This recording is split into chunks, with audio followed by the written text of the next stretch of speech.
अस्सलाम वालेकुम दोस्तों। आज हमारा बेसिक मैथमेटिक्स का लेक्चर नंबर 8 है, जो कि है बोर्ड मास के ऊपर। इसको हम थोड़ा समझते हैं। सबसे पहले हर एक जो यहाँ पर लेटर लिखा हुआ है उसका कुछ ना कुछ मतलब होता है, मकसद है। जैसे कि यहाँ पर हमने बी लिखा, तो इस बी से जो मतलब है हमारा वो है ब्रैकेट्स। अब ब्रैकेट्स हम तीन किस्म के पढ़ते हैं। एक स्मॉल ब्रैकेट होता है, दूसरा कर्ली ब्रैकेट होता है, तीसरा हमारे पास लार्ज ब्रैकेट होता है। अब इन ब्रैकेट्स को सॉल्व करने का एक तरीक़ेकार है। अगर ये तीनों साथ में आ जाते हैं तो सबसे पहले जो हमें ब्रैकेट सॉल्व करना होगा वो स्मॉल ब्रैकेट, उसके बाद हमें टैकल करने ये कर्ली ब्रैकेट, उसके बाद लार्ज ब्रैकेट को सॉल्व करेंगे। अच्छा, उसके साथ हमारे पास यहाँ पर लिखा हुआ है ओ।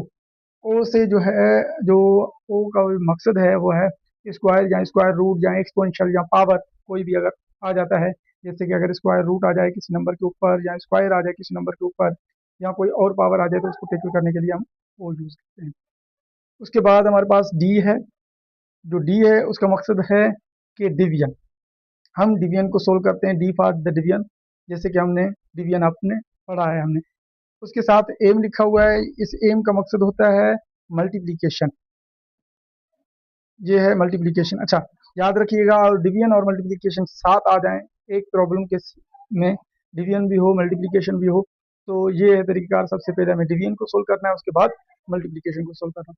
फिर ए से मुराद एडिशन है, तो अगर एडिशन में से मल्टीप्लिकेशन भी आ जाए किसी प्रॉब्लम में एक साथ, डिवीजन भी आ जाए और एडिशन भी आ जाए, तो पहले डिवीजन को सोल्व करेंगे, फिर मल्टीप्लिकेशन, फिर एडिशन को, और लास्ट में हम S S for the subtraction, जो हम सब्ट्रैक्शन करते हैं किसी भी प्रॉब्लम में साथ में आ जाए। जैसे डिवीजन भी आ गया, किसी प्रॉब्लम में मल्टीप्लिकेशन भी है, किसी प्रॉब्लम के अंदर एडिशन भी है, और उसके साथ साथ सब्ट्रैक्शन भी है।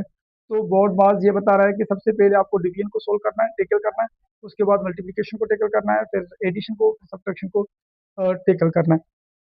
अच्छा, इसके साथ साथ अगर ब्रैकेट्स भी आ जाएं तो सबसे पहले हमें जो ब्रैकेट सोल्व करना है वो स्मॉल ब्रैकेट को, फिर लार्ज ब्रेक, कर्ली ब्रैकेट, फिर लार्ज ब्रैकेट। अब हम एक एग्जांपल लेते हैं सोल्व करने के लिए, जैसे हम समझें।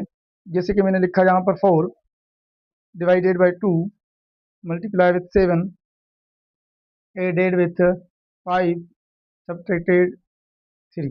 अब देखें, एक ही प्रॉब्लम है और इस प्रॉब्लम में आपको डिवीजन की भी सिंबल मिलेगी, मल्टीप्लिकेशन की भी, एडिशन की भी और सब्ट्रैक्शन की भी। तो सबसे पहले आपको जो चीज़ टैकल करनी है वो है डिवीजन वाली। अब इन दोनों को आप सोल्व करेंगे। देखिए, 2 यहाँ पर 4 लिखा हुआ है, यहाँ पर 2 लिखा हुआ है। आपको पता है कि 4 को 2 का टेबल लगाएंगे या डिवाइड करेंगे, जो हमने पहले पढ़ रखा है। तो 4 के ऊपर 2 का टेबल अगर हम पढ़ेंगे, जब 4 को डिवाइड करेंगे 2 के साथ, तो इसका रिजल्ट आएगा 2। अब इसका रिजल्ट तो 2 आया, लेकिन यहाँ पर जो नंबर है वो हमारे पास सेम है। जैसे कि मल्टीप्लिकेशन भी सेम, 7 भी सेम, प्लस भी सेम, 5 माइनस 3, कुछ भी नहीं किया। अब देखें, सबसे पहले हमने डिवीजन को जैसे टेकल किया, अब हमारे पास पीछे रह गया है मल्टीप्लिकेशन, एडिशन और सब्ट्रैक्शन। तो आप सबसे पहले मल्टीप्लिकेशन को सोल्व करेंगे। 2 और 7 को आपस में जब मल्टीप्लाई करेंगे तो ये हो जाएगा 14। अब प्लस की साइन है 5 और माइनस में 3 है, इन दोनों को अगर हम प्लस करें तो प्लस में ये आ जाएंगे हमारे पास 19 और माइनस 3 हो रहे हैं। 19 में से अगर 3 गए तो हमारे पास जो रिजल्ट बचेगा वो 16 बचेगा। 3 गए तो हमारे पास 16, ये आपका हमारा रिजल्ट है। जैसे कि हमने बोर्ड मार्क को थोड़ा सा समझा। अगर मैं इसको इरेज करूं और साथ में एक और चीज़ लिखूं आपके सामने, सोल्व करें, जिसमें हमने कुछ आपके सामने ब्रैकेट्स भी रख दूं। जैसे कि मैं एक प्रॉब्लम ले रहा हूं।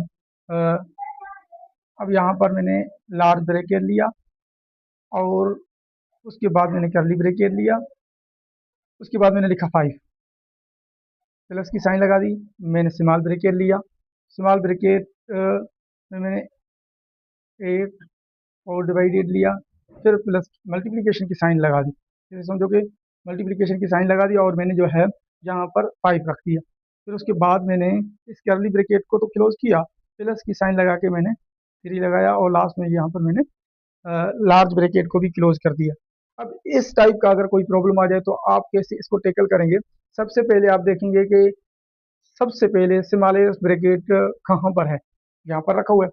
इसके अंदर मैंने सिंपल से वैल्यूज रखी हैं फिलहाल, जैसे कि हम चीज़ों को समझ जाएं। तो आप लार्ज ब्रैकेट को भी कुछ नहीं करेंगे, कर्ली ब्रैकेट को फिलहाल सेम टू सेम रहेंगे, 5 भी सेम रहेगा, प्लस की साइन भी सेम रहेगी, जितने भी हैं अब आप इसको टेकल करेंगे, 8 है और डिवाइड हो रहा है 4 से, मसलन 8 को हम 4 का टेबल लगाएंगे तो इसका रिजल्ट क्या आना चाहिए? रिजल्ट सर आना चाहिए हमारे पास 2।